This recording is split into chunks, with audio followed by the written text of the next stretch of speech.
নমস্কার বন্ধুরা, আজকের রেসিপি কাঁচা চিকেনকে কিভাবে পুড়িয়ে দিয়ে গ্যাসের আগুনে পুড়িয়ে কতটা সুন্দর একটা রেসিপি বানানো যায় সেটাই দেখাবো। এই রেসিপিটা যদি আপনারা বাড়িতে বানান তো দেখবেন একটা অন্যরকম একটা চিকেনের স্বাদ তৈরি হচ্ছে। চিকেন তো আমরা ভেজে রান্না করি, কিন্তু পুড়িয়ে রান্না করলে যে কতটা টেস্ট হয় সেটাই বুঝতে পারবেন আজকে।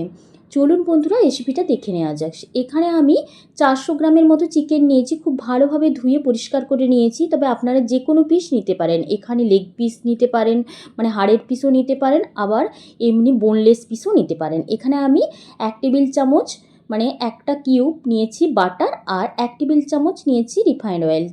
চাইলে আপনারা 2 টেবিল চামচ রিফাইন্ড অয়েল দিতে পারেন, কারণ তেলটা একটু বেশি করে দিতে হবে। আর তার সাথে বাটার বেশ ভালোভাবে, বা পুরোটাই ওয়াটার দিতে পারেন, দিয়ে খুব ভালো করে হাত দিয়ে মাখিয়ে নিয়েছি। এরপরে একটা আমি গ্যাসে ফ্লেমটাকে খুব কমিয়ে নিয়েছি। এরপরে ওপরে একটা ঝাঁঝরির মতো দিয়ে দিয়েছি, ওটার মধ্যে তেল লাগিয়ে দিয়েছিলাম। দিয়ে এক এক করে এই যে চিকেনটাকে দিয়ে দিয়েছি। আপনারা অল্প অল্প করেও ভেজে নিতে পারেন, আবার আমি অনেকটাই দিয়ে দিয়েছি। এভাবে ঘুরিয়ে ঘুরিয়ে যখনই দেখবেন কালারটা চেঞ্জ হয়ে গেছে আর একটু পোড়া পোড়া লেগে যাচ্ছে, তখনই, খুব বেশিক্ষণ ধরে এটা পোড়াতে হবে না। যখনই দেখতে পাবেন যে একটু চিকেনটা কালারটা চেঞ্জ হয়ে যাচ্ছে, এই যে দেখতে পাচ্ছেন একটু একটু করে চেঞ্জ হতে শুরু হয়ে গেছে কালারটা, আর এভাবে একটু হালকা এই যে পোড়া পোড়া লেগে গেছে, তখনই জানবেন এই চিকেনগুলো ভাজা হয়ে গেছে। খুব বেশি সময় লাগবে না। এইভাবে উল্টে পাল্টে চিকেনটাকে ভেজে নিতে হবে প্রথমে, ভেজে নিতে হবে পুড়িয়ে নিতে হবে আর কি, গ্যাসের আগুনে। পুড়িয়ে নেওয়ার পর এরপরে আমার এগুলো হয়ে গেছে। এরপরে এক এক করে তুলে নিতে হবে, কারণ হালকা এই যে পোড়া পোড়া যে গন্ধটা, এটা হয়ে গেছে চিকেনের মধ্যে, দেখতে পাচ্ছেন। এরপরে আমি একটা পাত্রে তুলে এক সাইডে এটা রেখে দিচ্ছি। এই যে হালকা হালকা দেখতে পাচ্ছেন, একদম একটু একটু কালো কালো হয়েছে, আবার কালারটাও চেঞ্জ হয়ে গেছে। এরপরে আমি একটা কড়াইয়ের মধ্যে নিয়ে নিলাম 3 টেবিল চামচ রিফাইন্ড অয়েল। রিফাইন্ড অয়েলে রান্নাটা করবেন। এরপরে এর মধ্যে দিয়ে দিচ্ছি একটা পেঁয়াজকে খুব ছোট্ট ছোট্ট করে কুচি কুচি করে নিয়েছি। লম্বা ঝিরি না, এটা হচ্ছে ছোট ছোট চৌকো চৌকো করে ঝিরি করে কেটে নিয়েছি এই পেঁয়াজটাকে।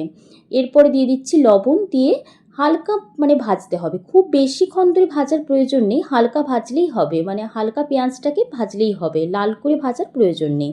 এরপরে এখানে আমি দিয়ে দিচ্ছি 1 টেবিল চামচ রসুনকে আমি একটু থেতো করে নিয়েছি আর কি, কিন্তু আপনারা চাইলে এখানে এটা কুড়েও দিতে পারেন বা বেটেও দিতে পারেন, অসুবিধা নেই। আর দিয়েছি 1 টেবিল চামচ এখানে দিয়ে দিয়েছি আদা বাটা।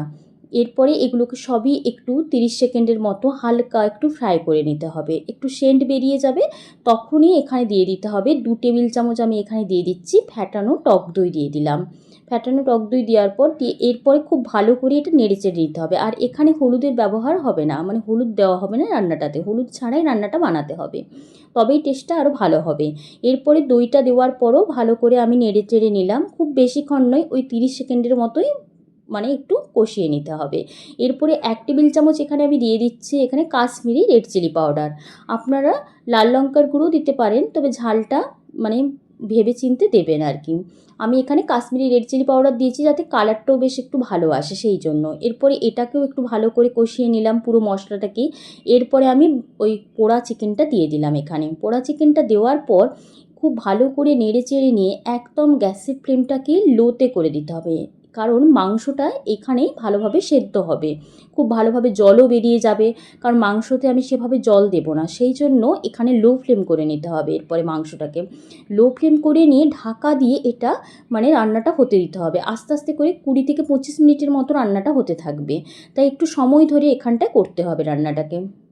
এরপরে এটাকে আমি ঢাকা দিয়ে বেশ ভালো করে অনেকক্ষণ ধরে এটা কষাতে থাকবো। মাঝে মাঝে আমি এটা ঢাকাটা খুলে আবার নেড়ে চেড়ে নেব। এই যে দেখতে পাচ্ছেন জল বেরিয়ে গেছে। এরপরে এখানে আমি আবারও নেড়ে চেড়ে নেব। নেড়ে চেড়ে নিয়ে ঢাকাটা আমি আবারও দিয়ে দেব, কারণ এইভাবেই এই রান্নাটা সেদ্ধ হবে, কারণ জলের ব্যবহার হবে না। এইভাবেই জল বেরিয়ে যাবে আস্তে আস্তে, আর এই রান্নাটা সেদ্ধ হতে থাকবে। এখন আবারও আমি ঢাকা দিয়ে এটা ওই একইভাবে এটা রান্নাটা হতে দেব। মিনিমাম 20-25 মিনিটের মতো লাগবে, যেহেতু এখন মাংসটা পুরোপুরি ভেতর থেকে সেদ্ধ হবে। ততক্ষণ পর্যন্ত আমি একটা মশলা বানিয়ে নেব, কারণ এই মশলাটা দেওয়ার পর আবার এটা খুব গাঢ় হয়ে যাবে। এখানে আমি ভাজা চিনেবাদাম নিয়েছি।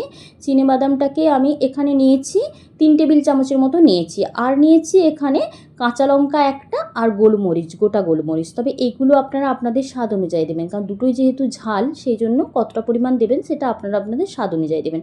আর এখানে মিল্ক পাউডার নিয়েছি 2 টেবিল চামচের মতো, আর জল দিয়ে এটা পেস্ট করে নিচ্ছি।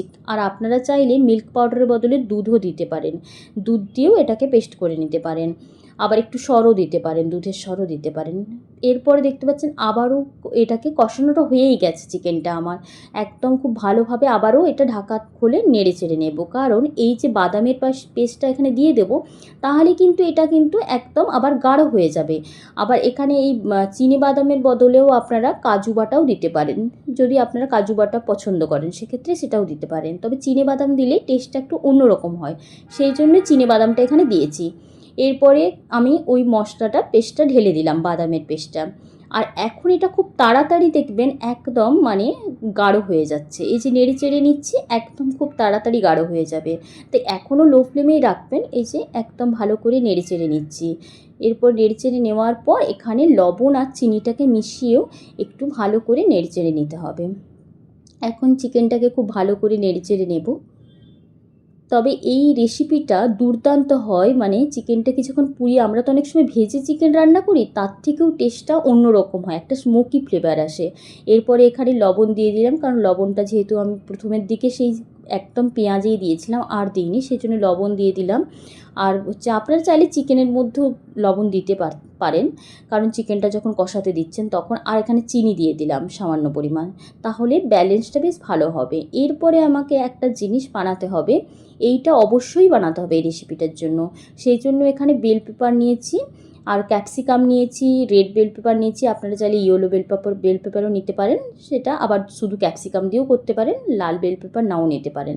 এরপরে হচ্ছে এখানে আমি পেঁয়াজ নিয়েছি একটা, এটা সেই চিলি চিকেনের মতো করে কেটে নিচ্ছি পেঁয়াজটাকে, মানে 4 চৌকো। আর 2টো কাঁচা লঙ্কা নিয়েছি, আর নিয়েছি একটু মানে অল্প পরিমাণ করে এখানে 2 রকম বেল পেপার নিয়েছি। আপনারা শুধু ক্যাপসিকাম দিয়েও করতে পারেন, আবার 3 রকম বেল পেপার দিয়েও করতে পারেন। এখানে আমি একটা ফ্রাই প্যান নিয়েছি, 1 টেবিল চামচ এখানে আমি নিয়েছি ওই বাটার নিয়েছি। বাটার নেওয়ার পর বাটারটাকে খুব ভালো করে একদম এভাবে হচ্ছে একদম ঘুরিয়ে ঘুরিয়ে বাটারটাকে বেশ ভালোভাবে মেল্ট করে নিতে হবে। খুব বেশি ভাজার দরকার নেই বাটারটা, তাহলে আবার সেন্টটা চলে যাবে। তাড়াতাড়ি দিয়ে দিতে হবে। এরপরে এখানে পেঁয়াজটাকে একটু এই যে খুলে নেবেন, মানে পাপড়িগুলোকে পেঁয়াজের আমি এখানে খুলে খুলে দিচ্ছি, তাই একটু অসুবিধা হচ্ছে, একটু খুলে নেবেন, তাহলে বেশ ভালোভাবে এটা খুব সুন্দরভাবে ভাজা হয়ে যাবে। এরপরে দিয়ে দিচ্ছি ক্যাপসিকামগুলো, লাল ক্যাপসিকামও দিয়ে দিচ্ছি আর সবুজটাও দিয়ে দিচ্ছি। দেওয়ার পর কাঁচা লঙ্কাটাও দিয়ে দিচ্ছি, সবগুলো একসাথে দিয়ে দিচ্ছি। দেওয়ার পর একটু লবণ দিয়ে ভালোভাবে এটা মিডিয়াম ফ্লেমে ফ্রাই হতে দিতে হবে।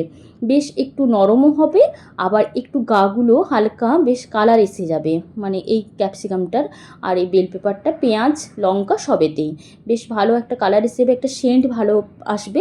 ততক্ষণ পর্যন্ত এটা আমরা ভাজতে থাকবো, কারণ এটা সঙ্গে সঙ্গে হালকা ভেজে তুলে নেব না, একটু সময় ধরে একটু বেশ মানে টাইম নিয়ে এটা ভাজতে হবে। তাহলে কি হবে যে এর একটা সেন্ট বেরোবে। এখন দেখতে পাচ্ছেন যে গাগুলো একটু কালার এসে গেছে আর একটু নরম হয়ে গেছে জিনিসটা, এখন হয়ে গেছে। এরপরে আমি কড়াইয়ের মধ্যে দিয়ে দিচ্ছি।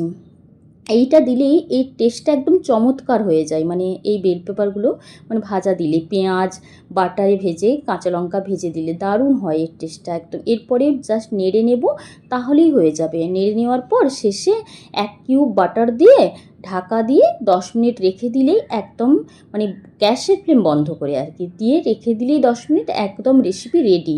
আর এই রেসিপিটা একদম দুর্দান্ত খেতে হয়, বানালেই বুঝতে পারবেন বাড়িতে। এরপরে আমি ঢাকা দিয়ে 10 মিনিট রেখে দিচ্ছি। আর এই রেসিপিটা আপনারা রুটি, পরোটা, লুচি এইসবের সাথে খুব ভালোভাবে মানে বানালে খেতে পারবেন। আর হচ্ছে এটা পোলাওয়ের সাথেও দারুণ লাগবে।